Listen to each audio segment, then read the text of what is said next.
जय Hind. Today is the air force day of India. भारतीय वायुसेना की स्थापना हुई थी 8 अक्टूबर 1932 को, 8 अक्टूबर 1932 एज रॉयल इंडियन एयरफोर्स। उस वक्त भारत पर अंग्रेज़ों का राज था, इसलिए इंडियन एयरफोर्स के आगे एक शब्द लिखा जाता था, रॉयल। 15 अगस्त 1947 को भारत आज़ाद हुआ और दो देश बने, dominion of India and dominion of Pakistan. Dominion का अर्थ था कि इन दोनों देशों के सर्वे सर्वा होंगे ब्रिटेन के राजा।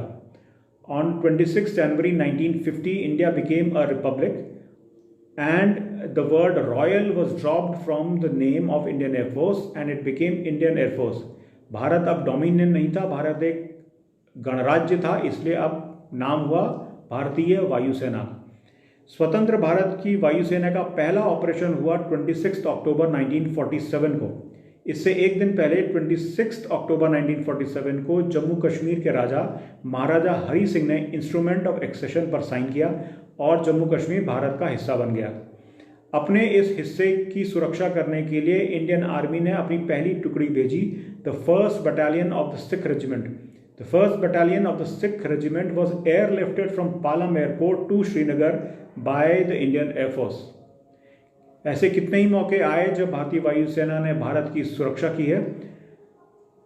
आज़ादी के बाद भारतीय वायुसेना के चीफ हुआ करते थे अंग्रेज officer. The first Indian to become the chief of the Indian air force was air marshal Subroto Mukherjee.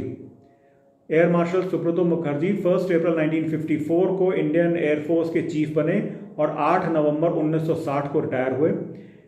जिन लोगों ने दिल्ली देखा हो उन्होंने एक सुब्रतो पार्क नाम की एक जगह देखी होगी, धौला कुआं और army research and referral hospital के पास। इस जगह का नाम सुब्रतो पार्क रखा गया है एयर मार्शल सुब्रतो मुखर्जी के सम्मान में।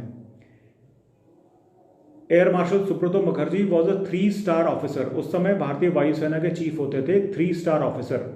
1966 में कानून में बदलाव किया गया और इंडियन एयरफोर्स के चीफ को 3 स्टार से अपग्रेड करके 4 स्टार किया गया and the chief was known as Air Chief Marshal, unlike Air Marshal that he was referred to earlier. 1971 के वॉर में इंडियन एयरफोर्स का मुकाबला हुआ पाकिस्तान एयरफोर्स के सेबर एयरक्राफ्ट के साथ on the western front towards west Pakistan, which is now known as Pakistan.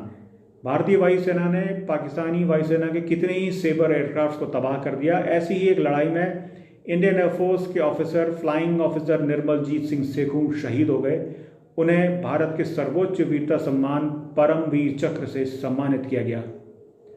On the eastern side towards east Pakistan, which is now known as Bangladesh, ऐसे कई मौके आए, लेकिन एक लड़ाई जिसका मैं खास जिक्र करना चाहूँगा वो हुई 14 दिसंबर 1971 को, 14 दिसंबर 1971। और अगर अंग्रेजी में कहूँ तो this was the last nail in the coffin of east Pakistan.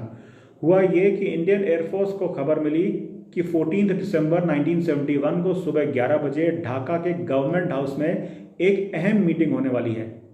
इस मीटिंग में ईस्ट पाकिस्तान के बड़े बड़े अफसर आएंगे और मीटिंग के चेयरमैन होंगे ईस्ट पाकिस्तान के governor doctor AM Malik. Government house Dhaka के बीचों बीच स्थित था, चारों तरफ रिहायशी इलाके थे यानी रेजिडेंशियल इलाके थे। इसलिए इंडियन एयरफोर्स ने एक पिन पॉइंटेड ऑपरेशन प्लान किया और जब गवर्नमेंट हाउस में मीटिंग चल रही थी, आला अफसर उसके अंदर बैठे थे, तब इंडियन एयरफोर्स ने गवर्नमेंट हाउस पर एक एयर रेड करी। इतना भयानक हमला किया कि गवर्नमेंट हाउस के अंदर बैठे हुए गवर्नर साहब, उनके अफसरों की रूह कांप गई।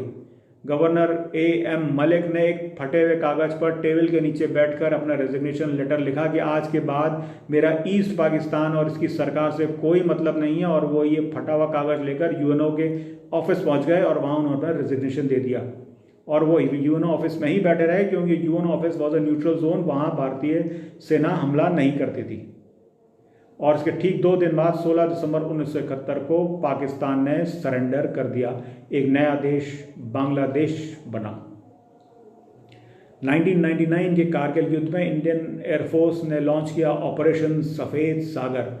भारतीय सेना, वायुसेना और नौसेना ने मिलकर भारत की वो सारी ज़मीन वापस ले ली जो पाकिस्तान ने हथिया ली थी।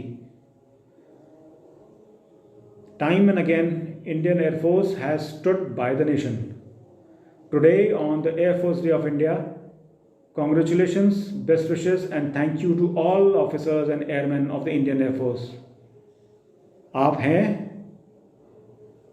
आप हैं इसलिए हम हैं। जय हिंद।